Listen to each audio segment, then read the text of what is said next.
Hey guys, Coach Sean here, and in this video where we talk about exercises that you can do to get you through IT band syndrome.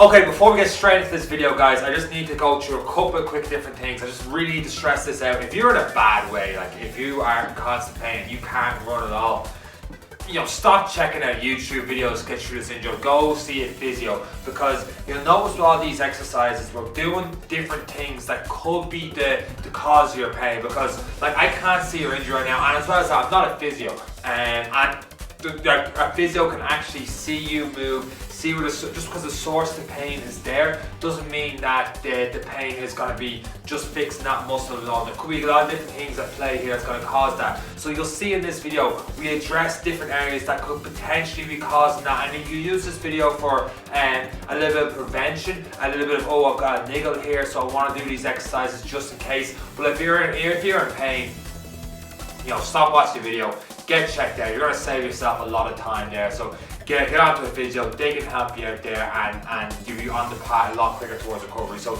use these videos for possible prevention, like as much as we can of running injuries, or if you're feeling a little bit negative here or there, or if you've previously had this injury, you're worried about it coming back, well then there's going to be a lot of great exercises you can do in this video that's going to help you out.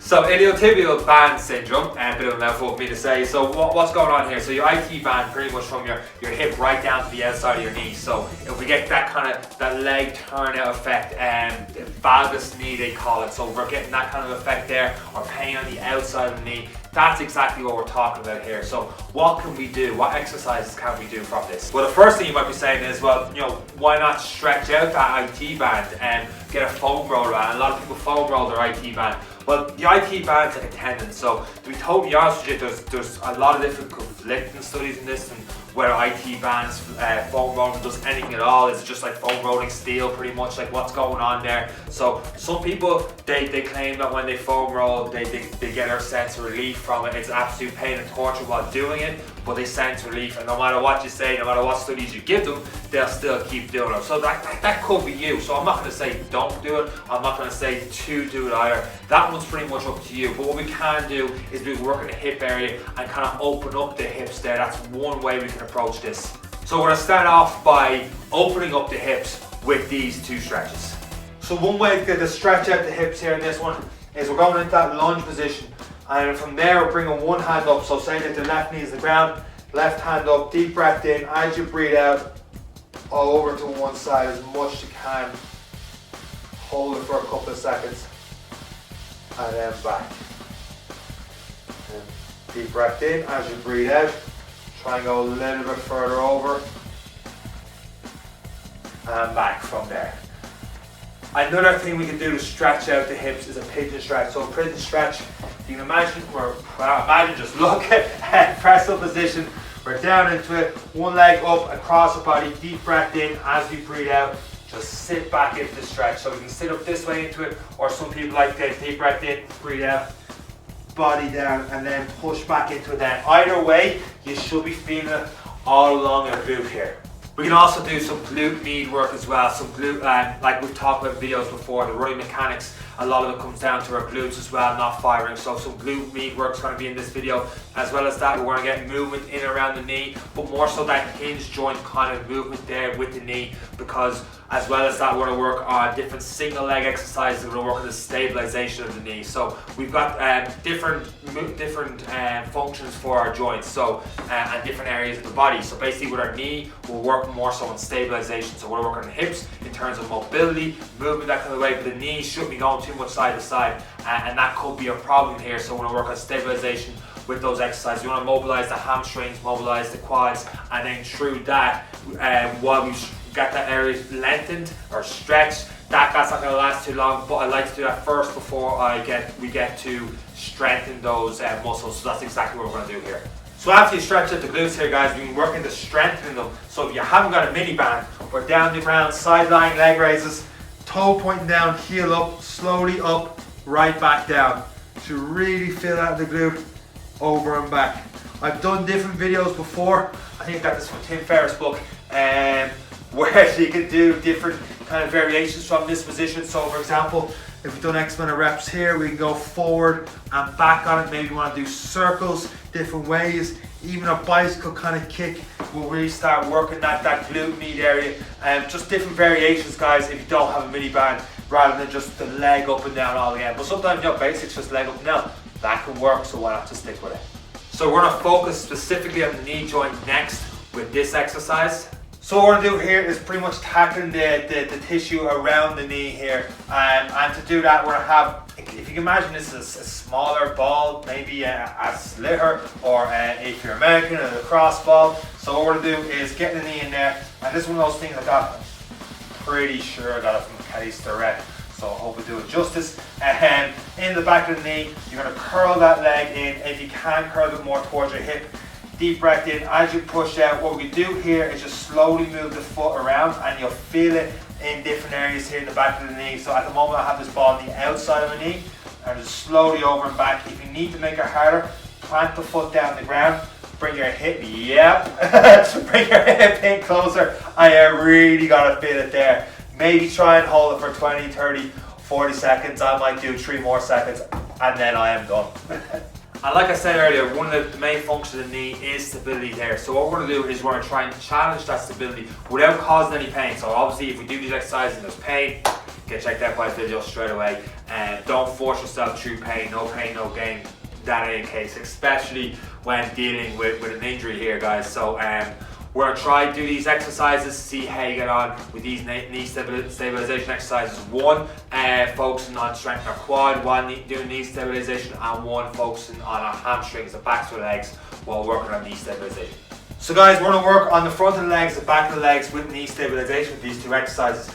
I'd recommend doing the back of the legs first. I heard this recently, I think it could have been a Jay Ferrugia thing, where he said on one of his recent podcasts. And it's just basically working the backs of the legs so they tend to be weaker. So if you have any issues with your knees, it could be the quads too strong. If you think about it, we're always doing different squats, lunges, that kind of thing. We probably aren't focusing on glute bridges, single leg glute bridges, hip thrusts, glute ham raises, all that kind of thing as well. So if you get the hamstrings all fired up, they should be able to tackle the front of the legs a little bit more. So that's why we're doing the back of the legs first.